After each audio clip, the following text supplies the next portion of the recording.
Johnson from Loyalty360. Hope everyone's happy, safe, and well. Want to welcome you back to another edition of Loyalty Live. In this series, we talk to leading agencies, technology partners, and consultants in customer channel and brand loyalty about the technology trends and best practices that impact a brand's ability to drive unique experiences, enhance engagement, but most importantly, impact customer loyalty. Loyalty Live allows for a deeper insight into the state of customer loyalty as we surface challenges that brands are having with regard to their customer loyalty efforts. And we take these back through these Loyalty Live sessions to these leading agencies, technology providers, and partners to get their perspectives in a pragmatic way to understand how they are helping their customers and those in the market address them. Today, we have the pleasure of speaking with Robert Passikoff from Brand Keys. He's going to be talking to us today about email best practices and what he saw in a recent study they did regarding email. Robert, thank you very much for taking the time to talk to us today. How are you? I am good, and Happy New Year. Happy New Year to you as well. Thank you very much for taking the time to talk to us as always. First off, for those who may not know about you and about Brand Keys, can you tell us a little about yourself, your position, and maybe a fun fact, a passion you may have? Well, I'm the founder and CEO of Brand Keys. We are a global research consultancy that specializes in loyalty. I think the fun fact, I don't know how much fun it is for folks, but it is a fact. We were one of the very, very first research groups to specialize in loyalty when most everyone was bolting themselves to satisfaction measures. Okay. Well, that's great. I'm glad that you're one of the first, you're one of the best. And I agree that satisfaction is a very short-term metric, and customer loyalty being a much longer-term metric should be more of the focus for brands, correct? Well, I think that, since satisfaction was about the last purchase and loyalty is about the next purchase, you better go with loyalty. Excellent. Agreed. So you recently conducted a survey study on consumers and company emails. It's a hot topic in our community amongst the brands, how many emails you should send, when to send, not to send. Can you tell us a little about the study and why you decided to conduct it? Well, we look at various aspects of how brands intend to engage with consumers, and email, of course, has been around as long as email has been around, but the pandemic kind of ratcheted up email outreach for many brands. We had a couple of clients who I must say, they didn't ask the question, how many should we send? What's the optimum number? Because I think that's a difficult and brand specific issue that one needs to address. But they were concerned that since the ostensible raison d'etre for email is to build relationships, that emails were in fact destroying relationships, or more precisely, too many emails were destroying relationships. And we had initially looked at this kind of this issue back in early 2018, and we were thinking that we would do it on a regular basis, but the pandemic kind of changed the paradigm and design for us. So we decided, let's see what the world looks like when everyone else is ratcheting up and firing out emails all the time. And now, I don't know, the market, the normalizing is a different normal. It's not even a new normal. It's a weird new normal, but we decided we were going to take a look and see which brands consumers thought were sending out too many emails and how that was affecting engagement. Okay. One of the things we like to ask when people do research, did you have some kind of ideas going into the research that you thought you'd see, maybe that you didn't see, or things that you didn't see that you ended up seeing? It's always interesting to see how people conduct research, and do they have some notions going in that they didn't see, and kind of vice versa. What did you see? Well, I guess the gut line basis was that we thought we were going to, yes, we were going to, there were brands out there sending too many emails, and no, that's not a big surprise. But we also went back among the same customers to determine whether or not too many emails were negatively affecting loyalty toward the brand. And what we found was that there were a handful of brands where there were, in fact, they were cited for too many emails, but those emails were in fact reinforcing loyalty. Although I must say that the bulk of the list of brands that almost 2,300 consumers came up with, they got beaten up pretty badly. I mean, the loyalty connections that they had, the bonds that they had, were really being frayed by too many emails. Okay. So there may not be a perfect formula for how many emails are too many, but what advice would you give brands to work towards maybe a more precise formula, or more kind of formula that really works for them? What do you advise? Well, you know, I know that this is one of those duh statements that I don't like. I mean, myself, because it seems so intuitively obvious. But the issue is, listen to your customer. Listen to your customer. I would be willing to bet that outside of an outreach, you ask a question, they answer back, where you expect that. I mean, where that is actually one of the categories that consumers have identified for emails. The folks that are out there don't seem to be taking their customer into account. There was recently an article in the Washington Post. Reporter there did a study and was just citing folks who had said, I reached out, I wanted information, I got the information, and then 3 times a day from there on, I was bombarded with emails. The process from a tech perspective becomes easy. It gets entered into a database, and someone pushes a button and decides that these things are going to go out. Now, and as an FYI, I recognize that there are more sophisticated approaches, but from a tonnage basis, it's zeros and ones. It doesn't really, it's not really costing anyone from a financial perspective to say, Mark, what we're going to do is we're going to send you an email every hour on the hour.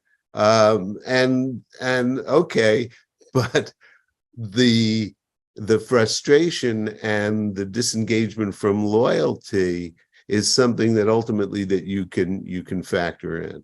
And one of the things that I observed as both a consumer and a researcher was, you want to spend a fun 10 minutes, go ahead and try and unsubscribe from these things.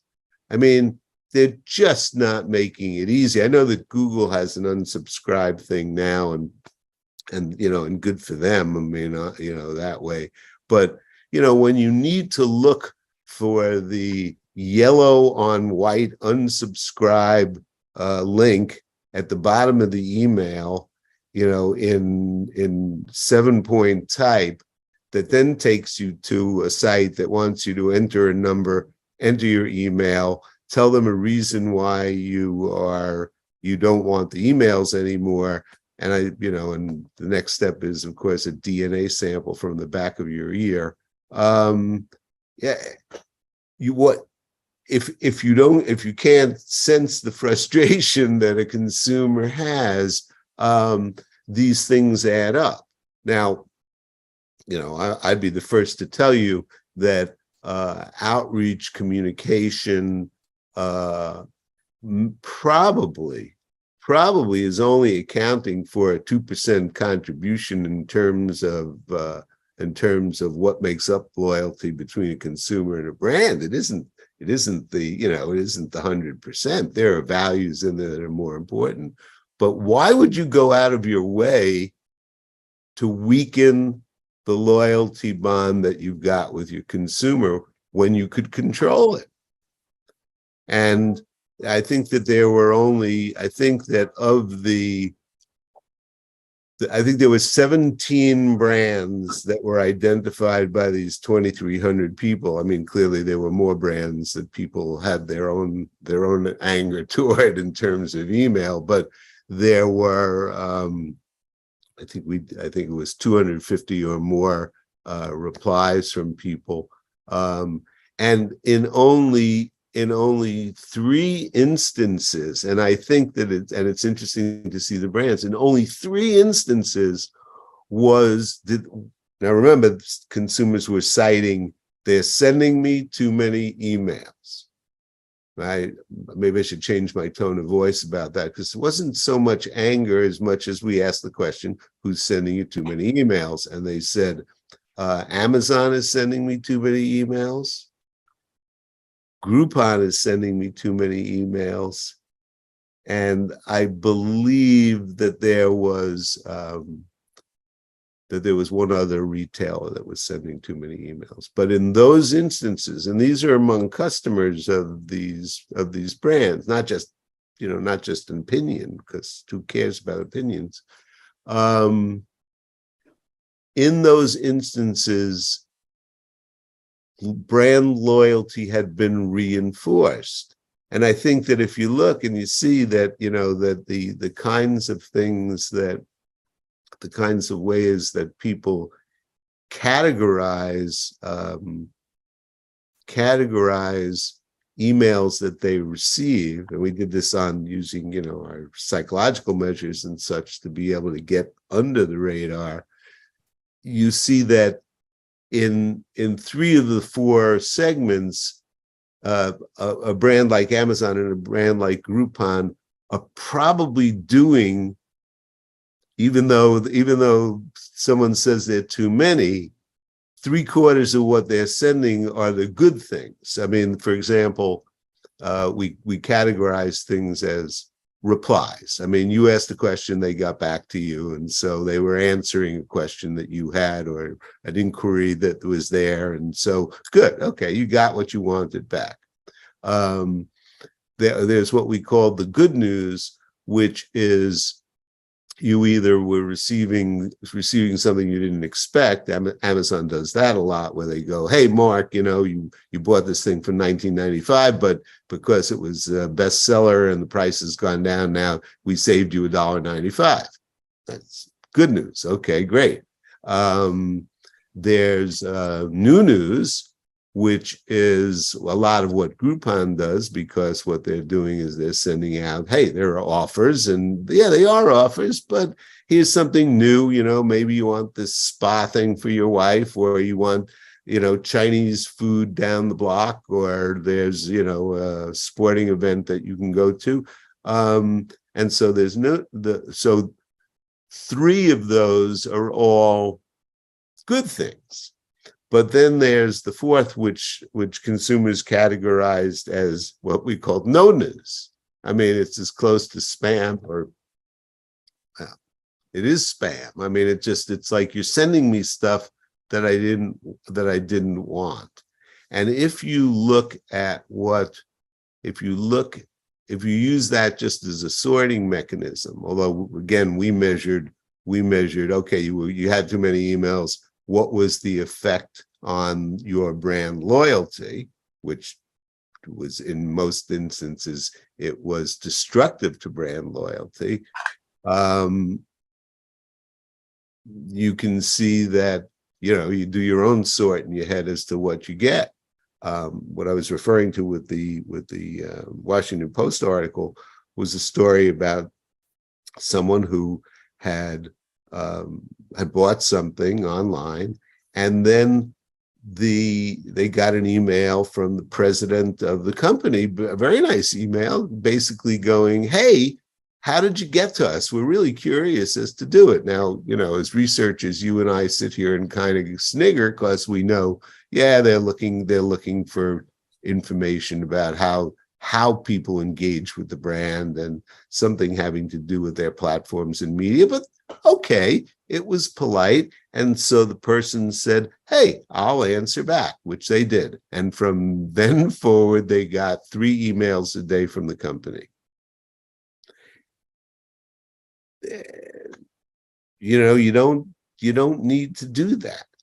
And I think that there is, and I want to just say, I am not an expert in terms of, email marketing, but I am a consumer and I am a researcher when it comes to loyalty. And I do believe that there are ways to understand which platforms from a media perspective are doing the best and hardest and, most workmanlike work for you when you are doing outreach in terms of loyalty. That's first. I mean, you can do that. And I do believe that there are ways of getting under the radar and understanding from a psychological perspective how many times I'm going to borrow from a great brand. How many times do you want the brand to reach out and touch you? Again, I think that there's been, the kind of mental, psychological, and technological paradigm shifts that have gone on for, certainly the past 5 years, maybe even the past 10 years, where consumer really is in control. And yeah, it's the delete button is right there. It's easy peasy to click on something and delete it, but it doesn't erase it from consumers' psyche that you were there. It doesn't, it becomes something that is affecting engagement with the brand. It is infecting things in terms of what expectations consumers have and what your brand is doing to either meet those expectations or to fail at meeting those expectations. Yeah. So there are ways, I have to say that you've got to do, it's more sophisticated than sending out an email to your consumers and going, hey, what's the ideal number of you? How many emails would you like to receive from us? Because they play that game all the time, and it's not working for 95% of the brands. Now, I think as we mentioned, we have a growing brand membership, and we have meetings, and we had one most recently about preference center. We're actually doing a study on preference centers, and brands don't really use preference centers as maybe they were intended to, right? To control that cadence of the communication, the content, the relevancy. It's more about using the preference center to get more zero-party data information on you that you can leverage to send more emails, right? Oh, you like to fish? Oh, I'm going to send you some fishing information. Oh, you have 14 kids. Here's some ideas for Christmas gifts or when are their birthdays, right? So I think that challenge you mentioned earlier, listening to and understanding your customers, is and always has been a challenge for brands, and it's still as big a challenge as ever has been. I'm with you. I think you talked a little bit about emotional loyalty, emotional engagement. So if a customer is more emotionally engaged with a brand, does that impact the email program? Do you have a little more goodwill, quote unquote, that you can play with that kind of is a harbinger of how you may be able to treat them going forward? Yes. I think the answer to that is you have leeway. Okay, I just went through this I was going through this with one of the new staff. Generally speaking, unless you're talking about commodities, most of the category decision-making regarding how people will view a brand, how they will behave toward a brand, is more emotional than it is rational. The rational stuff are all pretty much price of entry. People talk, I would just sidebar, people talk about, oh, there are all of these big brands, and everyone knows these big brands. And the answer is, yeah, everyone knows these big brands, and they got to be big. They got to be big by having loyal customers. I mean, that's how they got to be big. Awareness itself does nothing for you. I mean, the internet and such has democratized outreach, so that if we're doing the Mark and Robert cola, you and I can be on the same page as Coke, but involving and engaging consumers is going to be something different. We're not going to be able to do it just on the basis of awareness. So we just completed our 26th annual Customer Loyalty Engagement Index. As I said, the results will be out next week. We look at 987 brands in 110 categories. We're talking to men and women 16 to 65 years of age. They all classify as consumers in a category and customers for a brand. And we ultimately are able to see, when we go through the data, what values are they using to make decisions. And turns out that, again, generally speaking, 70% of the values that leverage people to a loyalty perspective are emotional. It's not the rational stuff, because we spent 20 years in the last century and maybe 5 years in this century, and then it didn't matter anymore, getting total quality and satisfaction pretty okay. I mean, it's you were talking at the beginning, satisfaction's about what happened the last time, and that's great, but the fact is that the brandscape has changed, and consumers have changed, and their control in terms of outreach have changed. I used to say they're born hot-wired to a smartphone these days. And if you're not satisfied with something, if a product doesn't meet your expectations, unless the thing is blowing up or falling apart in the washer or, turning your hair blue, you don't really care. You go and get something else because you've got options that are out there. But the truth is that from a rational value perspective, talking about, what the textbooks used to call the 4 Ps, that's all table stakes. McKinsey, a little one of my bet noirs, and you probably caught this.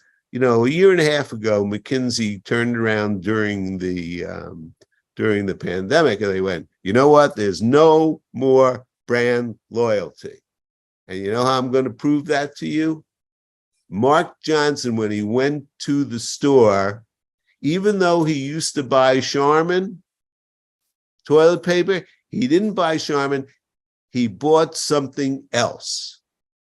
Now, what was just woefully missing, which is just, again, makes my head explode, was the fact that, Mark went to the store and he was going to buy toilet paper and he wanted Charmin, and guess what? There was none. The supply chain was broken and there was none. But track however you want, they turned out that Mark bought more. He bought some other brand of toilet paper. And that was their explanation as to why there's no brand loyalty. On the other hand, once they wrestled the baseball bat from my hands and, convinced me not to go over to the offices, on the other hand, said, what happened to Mark when there was Charmin on the shelves once more? And they went, oh, well, Mark bought Charmin.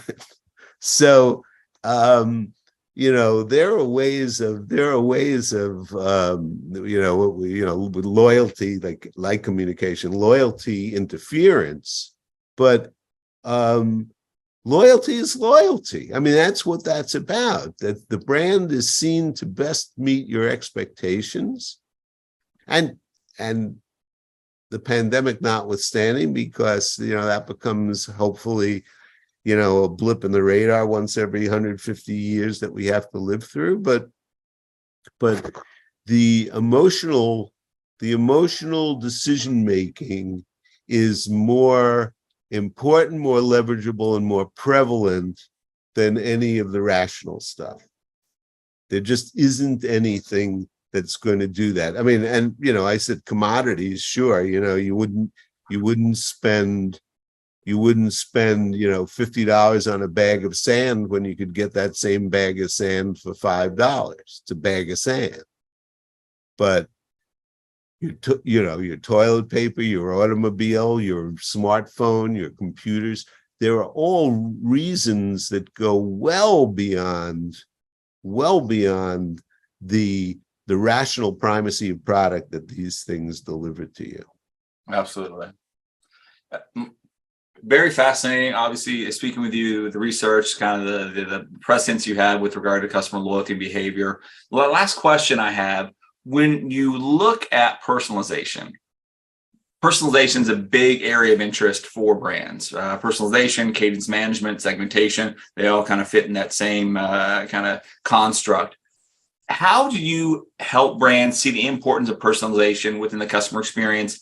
And technology obviously is a big piece of that, but how do you make them understand how important it is, but not to get too personal, and how to, again, listen to and understand the customers in a manner that they want to be listened to and engaged with? Well, I think, that's part of our process, is that when we go out and we survey our customers, our brand's customers, respondents, it's a kind of a two-step, well, it's more like a 9-step process, but there's a psychological aspect to the questions, and there are evaluations regarding category values. And what we do is we merge those two.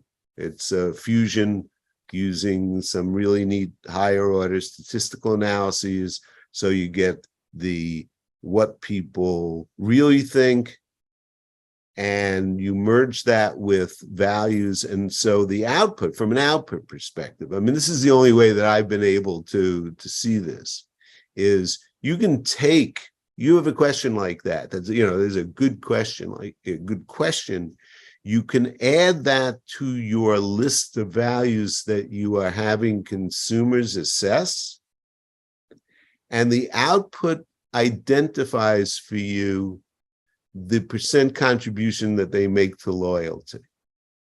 And so you may think that something's very important, but the consumer, based on how they are literally going to emotionally engage and become loyal and behave loyal toward you, may only think that, it's nice to have, but it's only making a 2% contribution versus something else that is making a 6% contribution. And what we look at is, in terms of what people expect from these values within the category, sector itself, is what do people expect, and how well does the brand meet those expectations? And that gap between what we call desire and delivery opens up an area that we think brands should look into and go, should I research this? What are those? What will help fill those gaps? What are those things? What are those values? And when you do know that, you are able to then focus in on calibrating how important they are. Now, how can we best leverage this? What number will do this? What aspect of personality will do this? I mean, I want to just say, these kinds of research, because they are predictive of how people will behave, I mean, correlating very, very highly with behavior, like 0.80 generally. We looked at personalization years ago, must be 10, 15 years ago. And there were things that we helped build in. For example, Nike had taken that aspect to do personalization with shoes. I think that that's a gross example of here's what you can do with product for people. You can do the same thing with brand. You can craft these